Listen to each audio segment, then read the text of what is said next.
I've been calling out what J. Michael Straczynski is doing with the Dangerous Visions anthology as he's releasing Last Dangerous Visions, pretending like this is some kind of Harlan Ellison thing, when it's really him bringing a bunch of his Hollywood cronies in and establishment publishing cronies in, and not doing honor towards that situation at all, but creating this like leftist nightmare of a book anthology, just like every other anthology out there.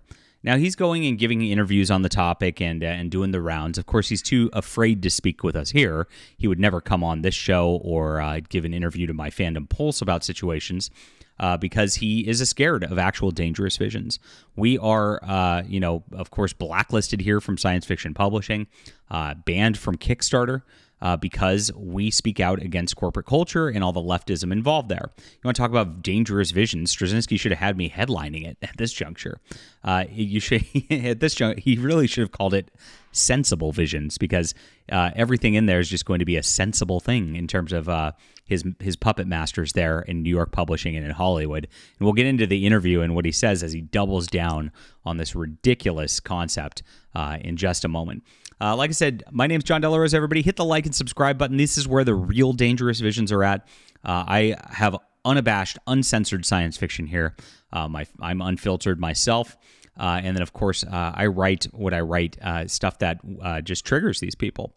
And I have a great new graphic novel right now called The Emerald Array. This is science fiction. Like I said, banned from Kickstarter. And they told me that I'm in violation of the community guidelines.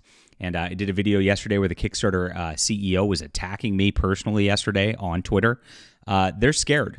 The science fiction establishment's scared. The comics establishment's scared. This is where the real Dangerous Visions are at. So I urge you to check this out and grab this. It's on a site called Fund My Comic, which is committed to free artistic expression. Despite being blacklisted, we are crushing it, as you can see. And it's all because of viewers like you. That's in the description below. Appreciate you. And please also sign up for my newsletter right here.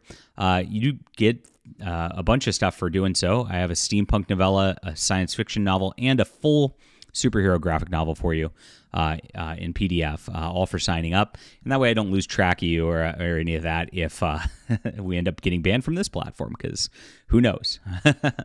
You know that they're mass reporting us every time we cover stories like this. So J. Michael Straczynski comes from Hollywood. If you don't know who he is, he created Babylon 5, which is actually one of my favorite television shows. Back in the day, he seemed to have a different vision, which actually wasn't so hard left and identity politics focused. But as he's gotten older and as his Trump derangement grows, he's gotten way worse, to where all of his stories are just obnoxious at this point. I think it was really when he wrote for Spider-Man for Marvel Comics.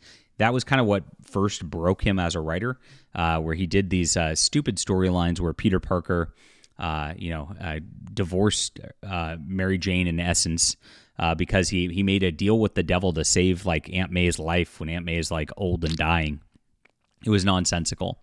And that was really just like the end of J. Michael Straczynski's good stuff. He moved on to a show called Sense8 on Netflix with the Wachowski brothers, who now go by sisters, but we don't cater to mental illness here. And with that, it was just weird. It was like a pornography show on Netflix. I mean, it was so gross, like it was unwatchable. And then he really hasn't done anything since. Of note. It's been pretty wild. But he's now the executor of Harlan Ellison's estate, and Harlan Ellison was one of the greatest science fiction writers of the last century. And Harlan Ellison had this Dangerous Visions anthology, and the original one had some great writers in it, and it had everybody on all ends of the political spectrum. It really was something where it encouraged freedom of speech, something that doesn't exist anymore in modern leftism. You all have the lockstep, and if you aren't in the lockstep, you're not welcome. And so it's really weird because Straczynski gave an interview about this, and he actually rambles about free speech. And it's like, you don't believe in free speech whatsoever. What are you talking about? If you get into the interview, which I posted some of it on my Fandom Pulse blog, which you should also sign up for. If you get into this, you look at this. They kept on writing because it was necessary to take a stand for literary freedom. Now that's rich. For literary freedom these days, you pretty much have to. And listen to this: the sci-fi genre was, and to a degree is, fairly conservative. Okay. Anybody conservative now gets completely blacklisted from mainstream science fiction. Now, when you're self-publishing, if you look at the self-published stuff that's actually popular, that's the top of the Amazon charts, a lot of those guys are actually conservative. But the people who run the establishment, who run Hollywood and actually buy the options to different things, those guys are all woke leftists like J. Michael Straczynski, and that's all that gets published, and that's all that wins their little awards and their circle jerks at this point. It's ridiculous. And so these people are insane. And so he's talking about like people poking at the walls of conservatism. Yeah, that might have been like the case in like the 1960s when like the 1950s were actually pretty conservative. But boomers, it's not the 1950s and 1960s anymore. Conservatives are blacklisted. They would never allow my book into any sort of comic publishing at all. And despite the fact that this series does very, very well, despite the fact that we're making money, my last book, I was actually talking to a mainstream comic writer who's probably not supposed to talk to me. I told him about the sales, and he said, "Wow, that's really good sales." And I'm like, "I know." So we're winning over here. So our quality's way up. It's just because of identity politics. And these people still like don't even like seem to notice that this is happening. They still are living in La La Land in LA, where they block anybody who has any sort of different opinion than them. They're scared of any different opinion of them. You want to talk about dangerous visions, that like they believe that anybody who doesn't agree with them 100% is actually in fact dangerous. And that's what's ironic about this whole situation. So as he gets asked about this, you learn where he's going from, and he's just going crazy as usual. And so he talks about things, the human condition, and here it is, new wave, institutionalized science fiction is dragging its feet, leaving work to be done by upcoming writers willing to talk about racism, misogyny, brutality. Okay. That's literally, again, if you just go into mainstream science fiction that gets published by Tor Books or whoever, all of it is just all that. It's all anti-white, all anti-Christian, all pro-LGBTQ nonsense, all of it. And so pretending that like this is something that like is dangerous or visionary is so disingenuous. There's nothing that doesn't have these themes in it in science fiction these days. This is an outright lie.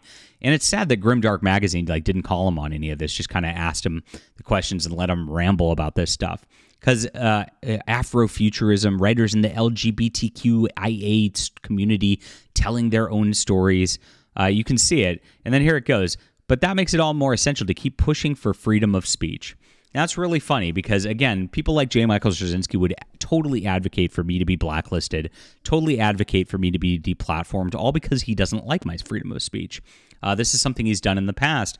I got banned from Facebook groups by this guy because he didn't like the fact that I questioned the theory of evolution. You know, I mean, you don't want to talk about just basic freedoms of speech. Like I said, he can't handle anybody else's opinions on anything. And so this is a leftist nightmare. And it is just pushing the exact same radical agenda that everybody in the publishing industry is these days.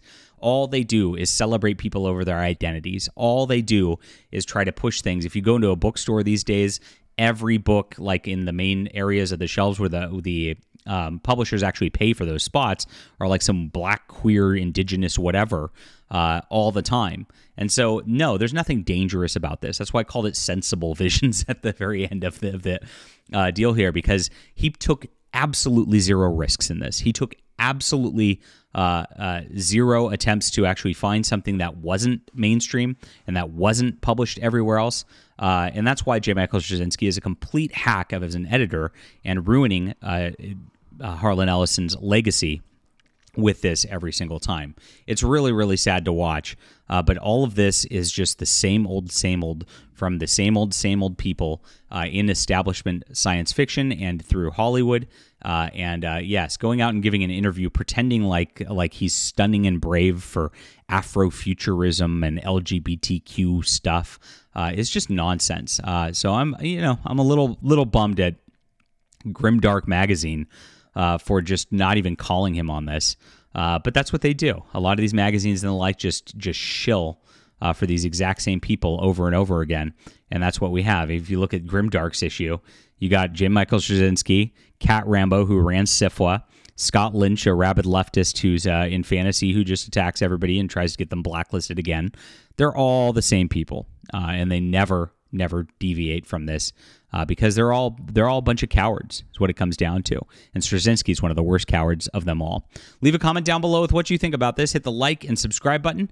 Do check out some real dangerous visions here in the Emerald Array. Too dangerous for Kickstarter, my friends. And of course, we deliver. We give you the best comic books out there.